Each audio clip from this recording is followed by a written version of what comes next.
Bonjour, dans cette vidéo, je vais répondre à une question dans un commentaire. La question c'est comment déterminer la base antiduale. Ça veut dire qu'on a déjà une base duale, on va la noter B étoile. C'est les vecteurs ici ou les formes linéaires φ1, φ2, φ3. Donc φ1, φ2 et φ3. Donc j'ai pris les mêmes formes linéaires de la vidéo précédente. Et donc, c'est une famille libre et génératrice de R3 étoile, le dual de R3, et on demande de chercher la base duale, la base préduale ou antiduale. Donc B, c'est les vecteurs V1, V2, V3. Donc on résume, là on a la base canonique C, formée par les vecteurs E1, E2, E3, vers la base B, formée par les vecteurs V1, V2, V3. Ça nous donne une matrice de passage P. Et on sait aussi que la base canonique possède aussi une base duale qu'on appelle C étoile. Et donc, B étoile, c'est la base duale de la base B. La base B, c'est la base préduale ou antiduale. Et la base B étoile, c'est la base duale. Et donc, on a la formule matricielle P. Bien sûr, ici, on note la matrice de passage P'. On note comme ça, c'est la matrice de passage dans l'espace dual, c'est-à-dire de la base dual de la base canonique vers le dual de B. Et donc on a P égale la formule. Bien, au choix, on peut commencer par transposer ou par inverser. On va commencer par inverser la matrice P', on va dire P' ici.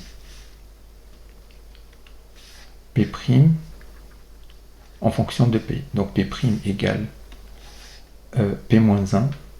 On va commencer par inverser et après transposer. Donc on les fait transposer comme ça. Et ici, on cherche P, donc ici. P, il est obtenu de la même manière de cette forme matricielle là. On peut transposer P', transposer de P', et après inverser. Voilà. Donc on va utiliser cette formule pour trouver P, c'est-à-dire la matrice de passage, c'est la matrice dont les vecteurs colonnes sont V1, V2 et V3, à partir de la matrice P', qui a pour colonne les coordonnées de φ1, φ2, φ3. Donc on commence par déterminer la matrice P'. C'est les vecteurs colonnes φ1, φ2, φ3 dans la base canonique, dans la base dual de la base canonique. Donc E1 étoile, E2 étoile et E3 étoile.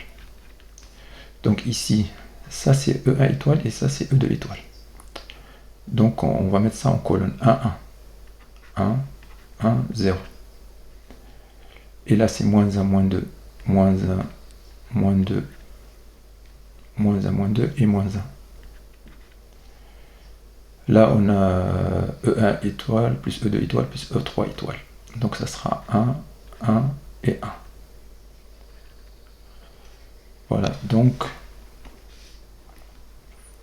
on a la matrice P'. Il faut la transposer et l'inverser. Ou bien l'inverser et la transposer. On va commencer par l'inverser, c'est mieux. Comme ça, donc on a... Et pour l'inverser, ici, on peut utiliser la méthode de Gauss-Jordan, ou utiliser la comatrice, ou moi je vais utiliser la calculatrice, ou bien Internet. Je cherche un inverseur de matrice. Et donc je lui donne les éléments de la matrice et il va m'inverser la matrice. Et donc ça donne ça.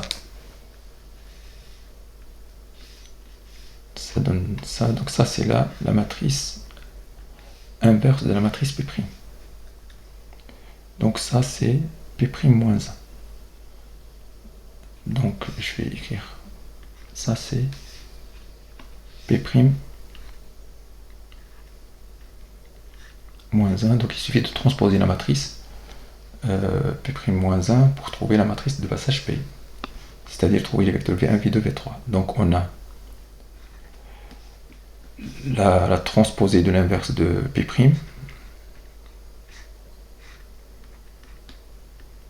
Voilà. C'est les lignes deviennent des colonnes. Donc la première ligne, la deuxième ligne devient colonne aussi, -1, 0. Et la troisième ligne, 1, -1, 1.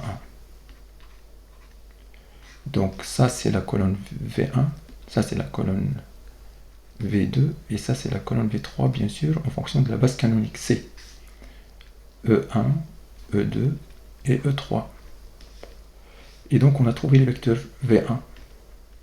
C'est ça, 1, 0, -1, 1, 0, -1. V2, c'est 1, -1, 0. Et V3, c'est 1, -1, 1. Et donc ces trois vecteurs forment la base duale, préduale, pardon, la base préduale ou la base antiduale. Donc ça c'est B égale V1, V2, V3. Merci pour votre attention.